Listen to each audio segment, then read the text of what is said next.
The space station MIR have been connected, docked together in space for about an hour and a half now. We are getting the first live pictures down from space since the docking. A camera on the Russian side of the shuttle MIR connection. You can see the hatch on the Russian side as it's about to be taken open. I believe that that's MIR Commander Anatoly Solovyev that we see in this picture. Yep, it is. And that door is going to open that he's standing in front of. On the other side, astronaut Dave Wolf, who has been speaking Russian to Solovyev through the hatch for the past several minutes.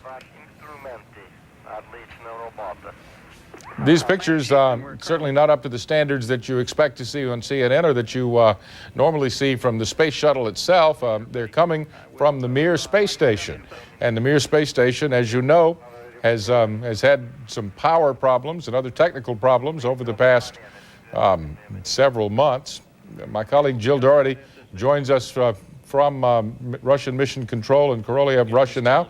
Jill, these pictures are looking pretty good as MIR continues to fly over Russian territory and perhaps get transmitted through the Russian communication satellite. The hatch is opening up on the Russian side, and I guess we're going to see astronauts and cosmonauts together shortly. It is indeed. This is a good moment for them because, after all, the questions, so many questions about this. Every minute, it seems, every time they have any type of event there's a question of whether it will go well. And we talked during the last hour or so with a lot of Russian officials. They were all really ecstatic about how this worked out. Yeah, I'm looking now as Commander Solovyev goes down into the tunnel, got a flashlight on in there. Maybe he's going to hit the light switch, or maybe he's going to use the flashlight to open the tunnel at the other end where the shuttle crew is expectantly waiting to come in. In fact, I can't tell on this picture. Don't know if Michael Foale or Pavel Vinogradov, the flight engineer, is holding this camera, but it's obviously not fixed. It's not locked down to anything. It's in somebody's hand. And I'm sure there's a lot of excitement there on the MIR space station as they get to see their first view of people from home on MIR in quite a while, since the new crew of cosmonauts arrived. Mm-hmm. And there he was using a flashlight, we understand. You can actually see it, I believe. Yeah. Looking into the crystal connecting module. And there he goes in. Eventually, well, of course, we're going to see all of the Atlantis crew coming out in their ceremonial and as we very quickly after that, they hope to hand over a computer, a badly needed computer. Exactly right, Jill. As you and I were discussing earlier, that is the most important non-human piece of cargo on board the space shuttle. The most important human piece is a fellow named Dave Wolf from the Indianapolis area who's going to go up there to replace Mike Foale. Okay, that's Pavel Vinogradov. That means that Michael Foale is operating the camera. About to move into the docking module.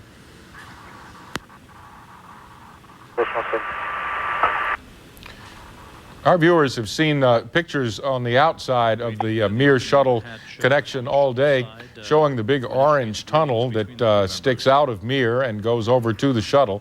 What is behind that hatch? You see people continuing to scoot through there. Oh, there's Mike Foale. And first time we've seen a good clear picture of him in a while. He's going to take some flash photographs, it appears, when the hatch opens down at the other end of that orange tunnel. So I would imagine we are seconds away from seeing a lot of light come in through the other end. In fact, Foale is beginning to take flash photography.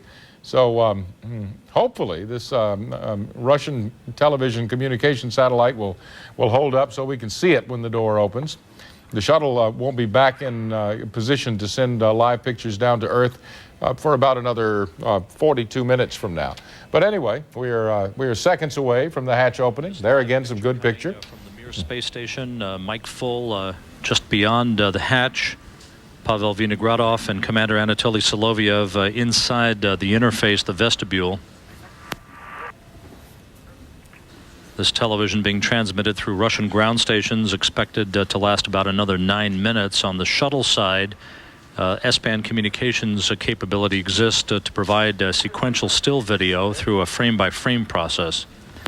So we may get to see some sort of herky-jerky video from the shuttle side of things if their freeze-frame video system is working properly. At any rate, Michael Foale gave the camera a big smile as he went over there to the hatch. That's Foale, the American who's been living aboard MIR, who was there when the Progress supply ship bashed into the side, causing a leak in the Spectre module, which is was his laboratory and his sleeping quarters.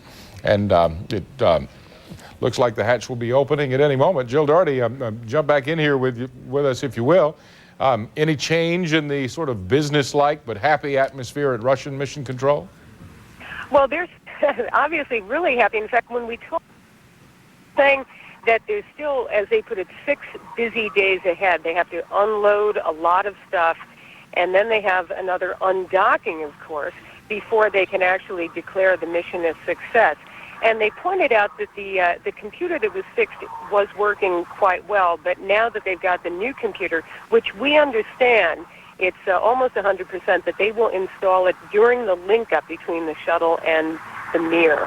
Yeah. Well, we're now getting some pictures from the Atlantis side of things, Jill Dougherty. On NASA television, we just saw a picture just seconds ago looking at the Atlantis hatch, indicating it had not opened. But on the Russian side, we can also take you back and show you that picture as it sort of comes and goes during this this very interesting and moments filled with anticipation for the crew of the Space Shuttle and the crew of Space Station Mir.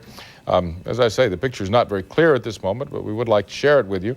You can see now, and why don't we show our viewers this, a picture from a still camera on the lower left-hand side of your screen. That's coming down from the shuttle. The upper, let's listen to David Wolf now. He's equalizing pressure. Okay, Dave, we're ready, and it should take about 6 minutes. Copy.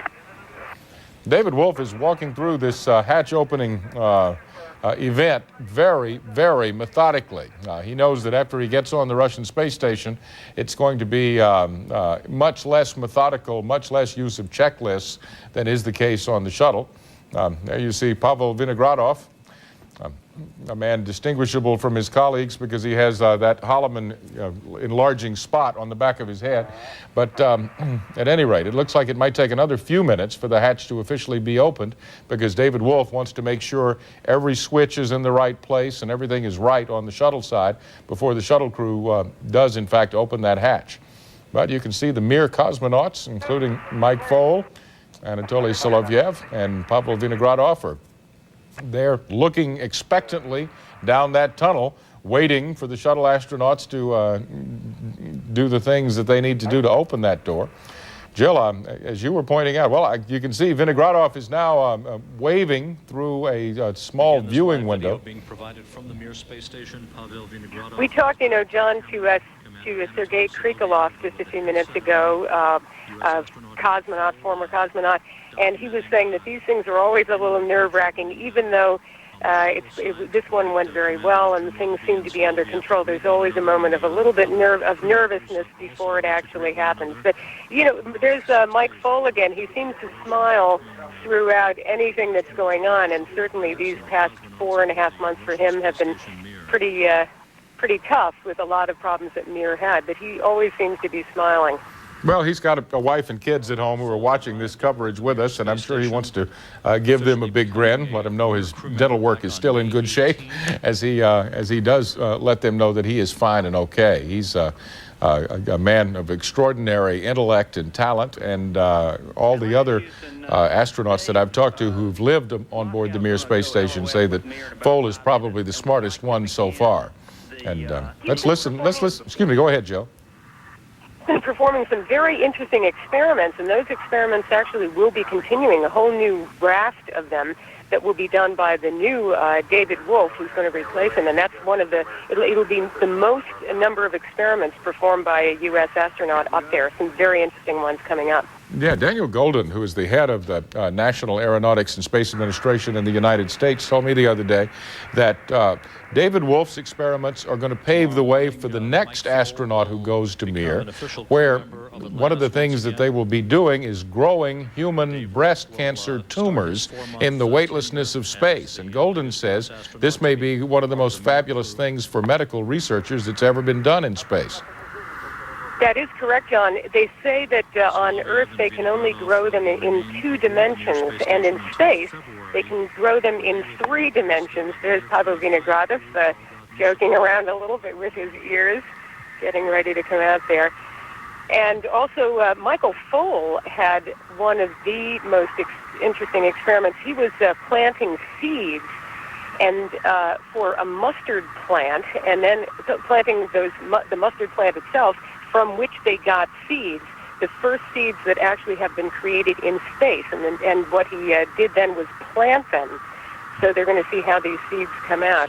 This is a good shot, Jill. I don't know if you can see this, but they're now zooming the MIR camera down into the shuttle, so you can see those red, white, and blue stars and stripes outfits that the astronauts are wearing.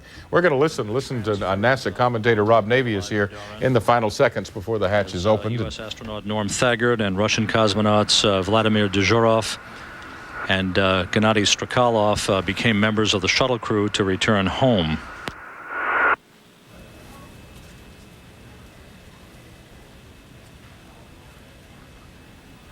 One of the things that is happening right now, that's a pressure gauge on the side of the docking tunnel, and Commander Soloviev is tapping on it because one of the things that is supposed to be happening now is that additional air, actual air, is being pumped into MIR from the shuttle. Jill, you'll remember back on the 25th of June when they had this major leak in the MIR space station, it lost a great deal of its volume of air.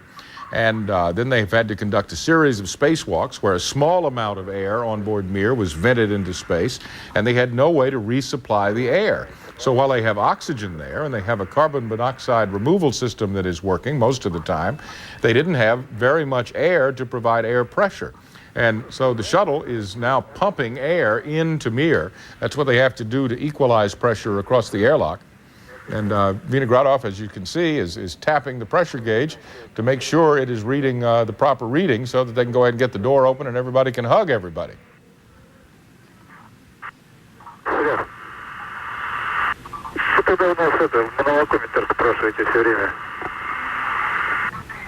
Jill, can you hear Commander Soloviev well enough to translate what he's saying? Soloviev discussing the equalization of pressure between the 2 vehicles with flight controllers at the Russian Mission Control Center in Korolyov outside of Moscow.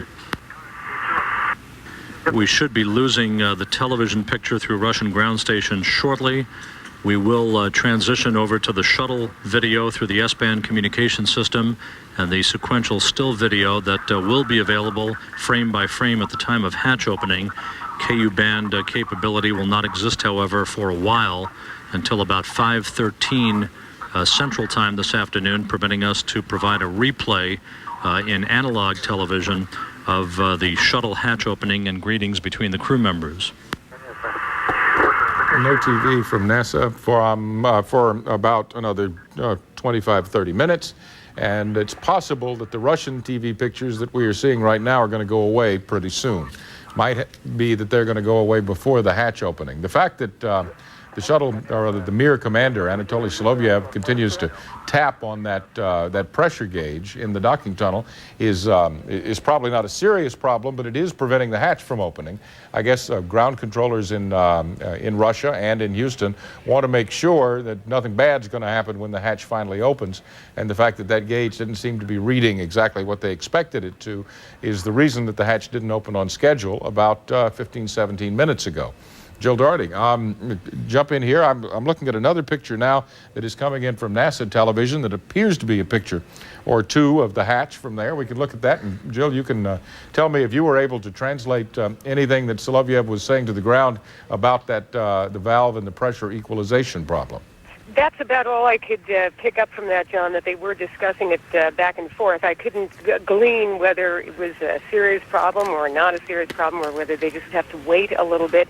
And now, unfortunately, as we look at the map here at Mission Control, they're moving into this period of darkness, so we won't be able to get any communications for a little while. But we'll have to see. All right, Joe. I'll tell you what. We have some regular programming that we interrupted for this live coverage until we can see the hatch opening, which looks like it might be delayed a little bit more. We'd like to let our viewers go back and watch at least what they can of the Evans and Novak program on the domestic CNN and whatever the programming is on CNN International at this moment. Thank you for staying in touch with us. As soon as we get the pictures of the docking, we'll bring them to you. John Holliman, CNN, reporting live from Atlanta.